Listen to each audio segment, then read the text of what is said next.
Hey everyone, my name is Ash, and this is my first video for our little victory junk garden. I call it our victory junk garden because, well, it's full of junk and we're just kind of growing around it.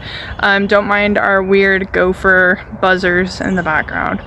But ultimately we moved in with my father-in-law about a year ago, and his yard is a little cluttered. He loves tractors and lawnmowers, and they're kind of just everywhere. And this is actually my wife's family home. They've been here for over 30 years, and so there is just a lot of generational stuff that's been here, and we're just kind of using what we can and growing around it. You know, I want to show everyone that ultimately it doesn't matter how much space you have or what you have available to you, you can grow anything. And right now times are tough, and back in the Depression days people also had to make little victory gardens that had to feed themselves ultimately, and so that's where we came up with our little junk victory garden. And so right now not a lot of stuff is growing yet. Obviously it's a little too early here. We do live in Nebraska, so we're just having like our first real nice spring day. I'm hoping that it will hold, but here we do have just a teeny little bit of growth going on. We do have some alliums, we do have some crocus that's starting to do some stuff, and we are starting to do some indoor seed stuff. Last year was kind of our experimental year. We didn't know really what to expect with the seasons, what would grow here, what wouldn't grow here, what kind of pests we would have. So this year we're really hoping that we're going to be able to show everybody what we have going on. So this is our first ever little garden tour, so enjoy. All right, so this is kind of where it all started. This tractor hasn't moved in forever, and when we asked, hey, is there any way we can move that tractor, we just kind of got a laugh. So we started planting around it. We do have some blueberry bushes that we put in last year, and then in here we have some yarrow and a couple other plants, some salvia, and then over here we actually have a lilac bush. It does bloom like twice a year. And then last year we had some strawberries in this little bin here. We're going to try a couple other things because strawberries really didn't do well in there last year. And then we're going to put something in here, probably like an invasive herb that we want to contain. But this is kind of our little cute sitting area. We call it our pollinator garden area. And then if you can imagine, oh, look at those. That is our first part of our garden beds. So last year we were like, what are we going to do? How are we going to plant? We love planting things. We need a garden. So we decided to take my father-in-law's whole front lawn and tear it up. We brought a tiller out here and we tilled these beds here.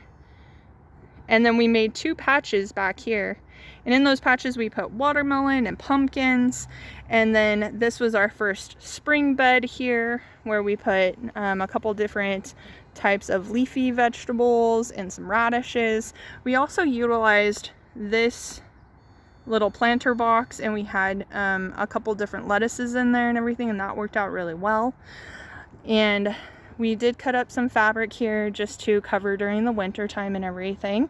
We ended up tilling it right before we put the covers on, and we'll probably end up tilling it again maybe before we put plants in there. And imagine, there was just like so much going on back here. We definitely had to learn that we cannot have pumpkins and watermelons in the same area. Their vines just got crazy and it was really hard to maintain. So we are trying to do a little different this year. But the good thing is you can see that little bit of greenery right there. These are our little alliums we planted last year. And there's a couple coming up.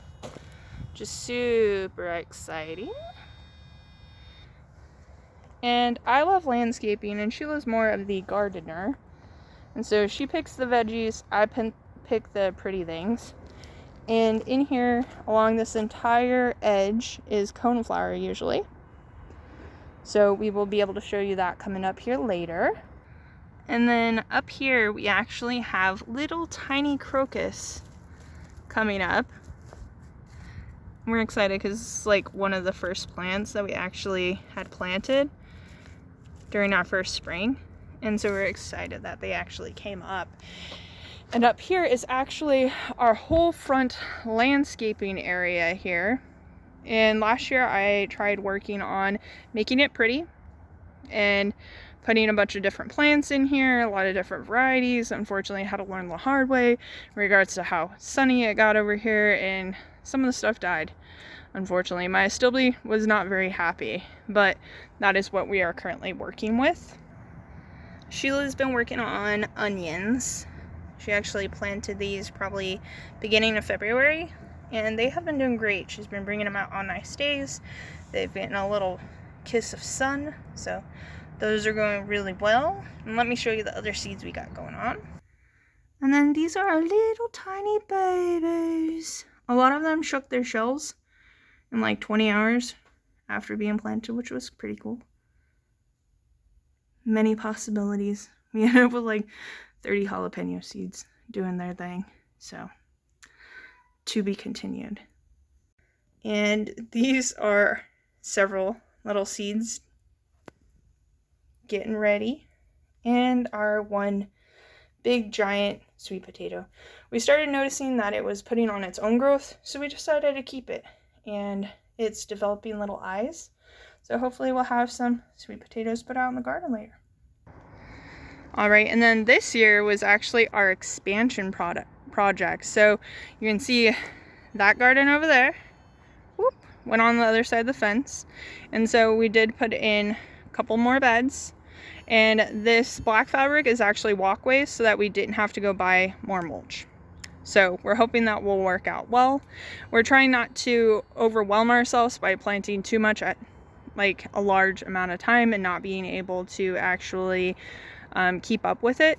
So over the next few years, we're hoping to keep going that way, making more rows, having more produce. Ultimately, the goal is to feed our friends and family and our community overall. And then out here is on the other side of the fence. We actually own this whole lot out here as well. And so this is what we call our wilderness garden.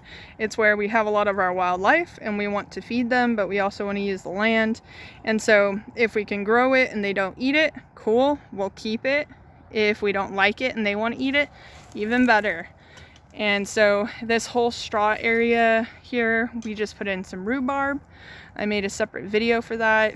It's not the best video, but we all got to learn from somewhere, right? And over here is going to be cute and developed one day. Lots of possibilities, lots of dreams. Just gotta stay tuned. And that's our garden tour for now. I know it's not much, but hopefully we will have a lot of fun things to share here in the next couple weeks as we plant things, as things get bigger. Sheila's taking a lot of like time-lapse photos as we see little seedlings grow. So stay tuned for us, like, subscribe, give us a chance, and have a great day and enjoy your weather.